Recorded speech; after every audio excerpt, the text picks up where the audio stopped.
අවසරයි සියලු දෙනාගේ මම මුලින්ම කියන්නම් දෙයක් මේ කතාව මෙතන කරපු හැමෝම කතා කරේ දෙහිවල මධ්‍ය මහාවිද්‍යාලය වෙනුවෙන් මිසක් කිසිම දේශපාලනයකට පාට පක්ෂයකට කඩේ යාමක් නොවේ. මොකද මේවා දකින්න අය මේ මිලාත්කරණය කියන තේමාව යටතේ හැංගිච්ච දෙයක් ගැන තමයි අපි මේ එළියට දෙන්නේ. මේකට ඍජුවම මුහුණ දීලා සමද මණ්ඩල හරහා පොලිසියට ගිහිල්ලා ඒ හැම දෙයකටම ගියපු කෙනෙක් හැටියට තමයි මම අද මෙතන මේ කතා කරන්නේ. එතකොට මිලාත්කරණය කියන වචනේ ආවෙම ඔබ කවුරුත් මේ දෙහිවල ප්‍රදේශයේ අය අපේ ආදීශයෝ ඒ වගේම අපේ මේ පාසල් වලට ආදරය කරන කිසිම ආරාධනයකින් තොරව මෙතනට ආපු අය.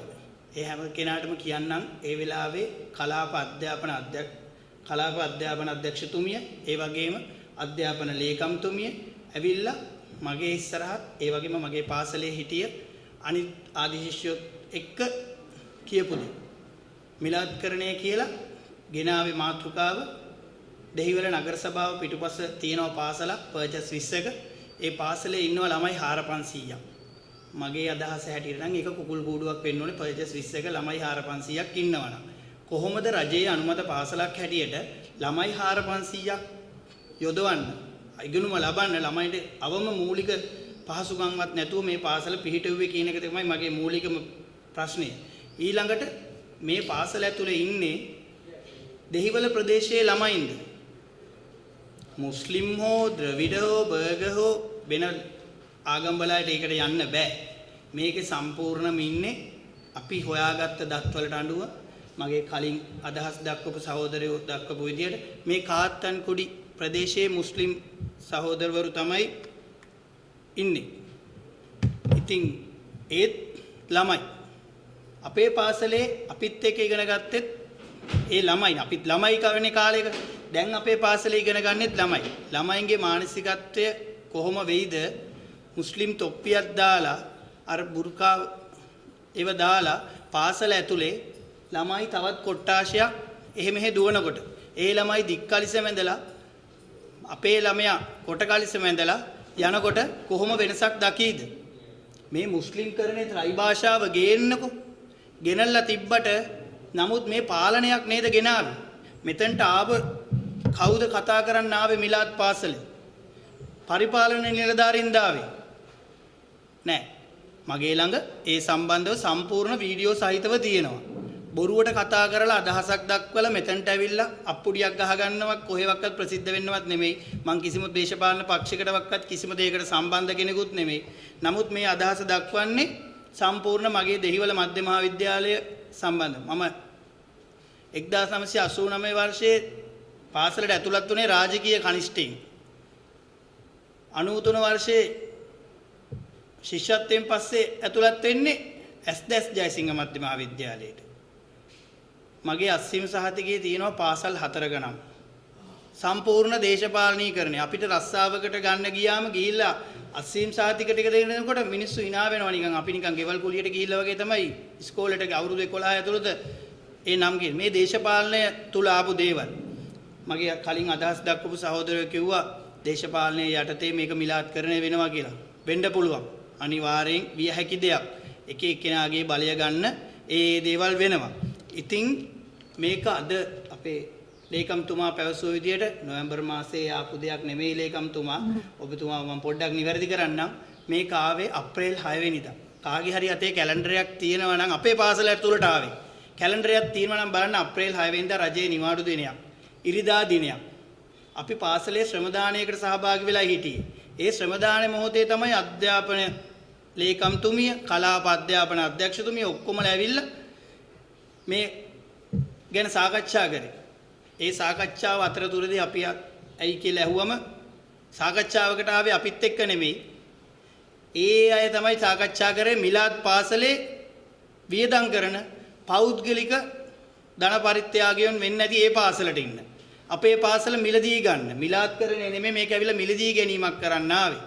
පාසලේ කොටස් බෙදලා දෙන්නා.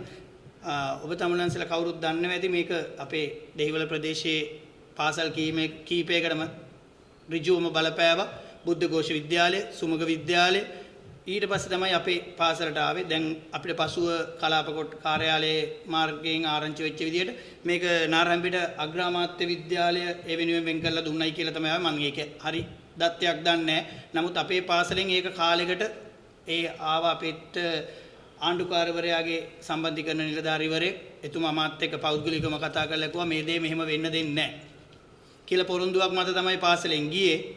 නමුත් ඊට පසුව හිමීට මේ මිලාත්කරණය ආයි අපේ පාසලට ඇවිල්ලා තියෙනවා ඔක්තෝබර් නොවැම්බර් මාසෙ ඉඳලා. දැන් රජයේ අලුත් ප්‍රතිපත්තිය මොකද්ද? ජනවාරි වල ඉඳලා ත්‍රිභාෂා පාසල් concept එකක් ගේනවා. ඉතින් ඒ concept එකට අවුවෙච්ච එකම පාසල මේ දෙහිවල මධ්‍ය මහා විද්‍යාලයේද. තාම අනිත් රටේ ඇතුළත තියෙන තැන්වල මේ ත්‍රිභාෂාවයි පටන් ගන්න නැත්තේ.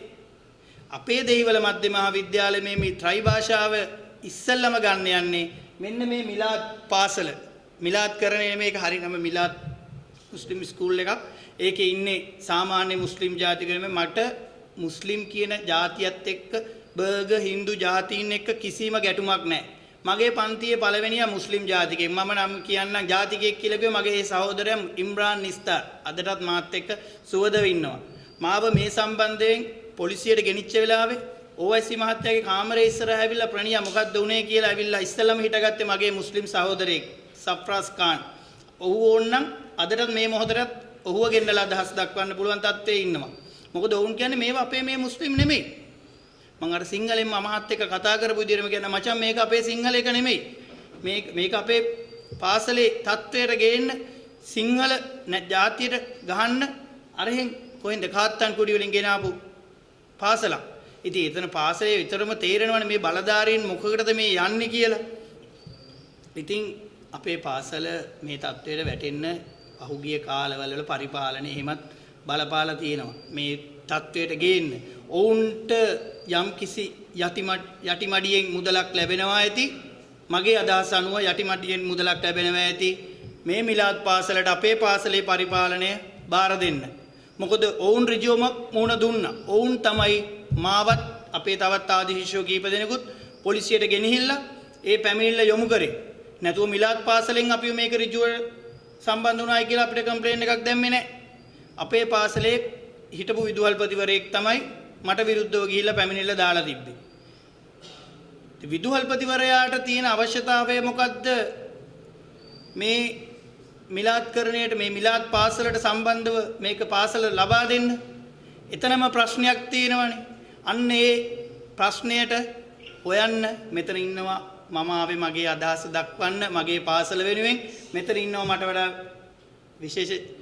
විශේෂඥයෝ මේ සම්බන්ධව මේ සිංහල පාසල් වටන්නද නැත්නම් මේ මිශ්‍ර කරලා ඉතින් අපේ පාසලේ අපිත් එක්ක හිටියා මගේ පන්තියේ 40ක් 50ක් ඉන්නකොට 10 දෙනෙක් විතර මුස්ලිම් හිටියේ. හින්දු අය හිටියා බර්ග අය හිටියා. අපේ පාසල මිශ්‍ර පාසලක්. දෙහිවල මධ්‍ය මහා විද්‍යාලයට කිව්වම අපේ පාසලේ ක්‍රීඩා ක්‍රිකට් කණ්ඩායම, පැසිපන්දු කණ්ඩායම, රග කණ්ඩායම, මලල ක්‍රීඩා කණ්ඩායම එනවා කිව්වම ඒව අනිත් අපේ දෙහිවල කලාපේ ඉන්න පාසල් හොයලා බලලා එනවා සමහරලාට. මේගොල්ලෝ එන්නේ නැත්තම් තමයි එන්නේ.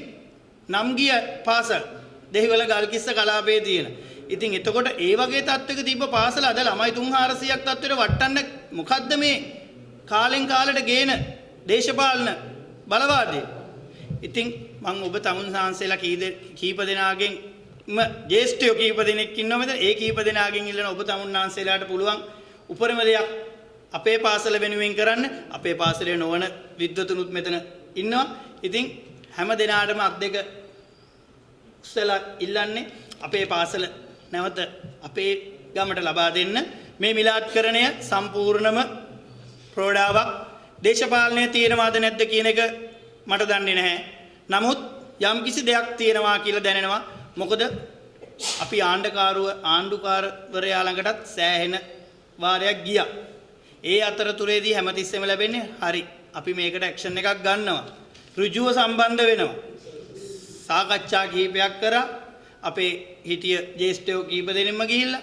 නමුත් සාකච්ඡාවල ප්‍රතිඵලයක් නැහැ. අප්‍රේල් 6 වෙනිදා රජේ නිවාඩු දවසේ ඉඳලා අද වෙනකම්.